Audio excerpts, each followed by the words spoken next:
গুৰুদেৱ, আমাৰ এই হালোৱা বনোৱা সজোৱা নানা বৃত্তি পালন কৰি দিন কটোৱা এই মানুহবোৰৰ নিজৰ দেহ মন আত্মসমৰ্পণ কৰাৰ বাহিৰে আৰুনো কি আছে ভগৱন্তক দিবলৈ? ঈশ্বৰ, আমি পূজা পাৰ্বণ আৰু যাগ যজ্ঞৰ বাবে পুৰোহিতক দান দক্ষিণা কৰোঁতে সৰ্বশ্ৰান্ত হ'বলগীয়া হয়। আপোনাৰ এই ধৰ্মমতত তেনে পুৰোহিতৰ প্ৰয়োজন নাই নেকি বাপ?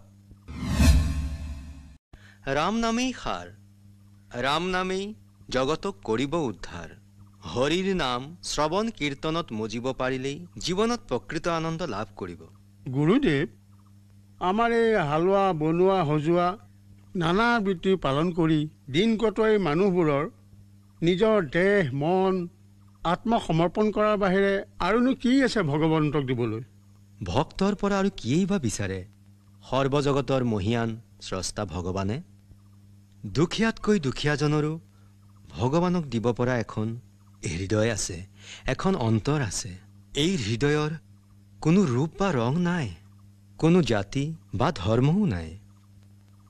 এই হৃদয়ক কোনোবাই যদি ভক্তিৰে প্ৰেমেৰে গৰ্ব অহংকাৰহীন সমৰ্পণৰ বোলেৰে বোলাব পাৰে, সিয়েই দেখুৱাই দিব সত্য পথ, ভগৱানৰ কৰোণা লাভৰ পথ। পিছে ডেকাগিৰি, আজি অতদিনে দেখি অহা যাগ যজ্ঞ পূজা কৰ্ম বলি উচৰ্গাৰ কথা এতিয়ালৈকে একোৱেই কোৱা নাই দেখোন। ঈশ্বৰৰ সন্তুষ্টিৰ বাবে কেৱল হৰিনাম লোৱাৰ বাহিৰে আন একোৰে প্ৰয়োজন নাই। এই নামৰ ৰসৰ মাজতে আছে বৈকুণ্ঠৰ প্ৰকাশ। নামৰ মাজেদিয়ে লাভ কৰিব সিদ্ধি। ঈশ্বৰ, আমি পূজা পাৰ্বণ আৰু যাগ যজ্ঞৰ বাবে পুৰোহিতক দান দক্ষিণা কৰোঁতে সৰ্বশ্ৰান্ত হ'বলগীয়া হয়।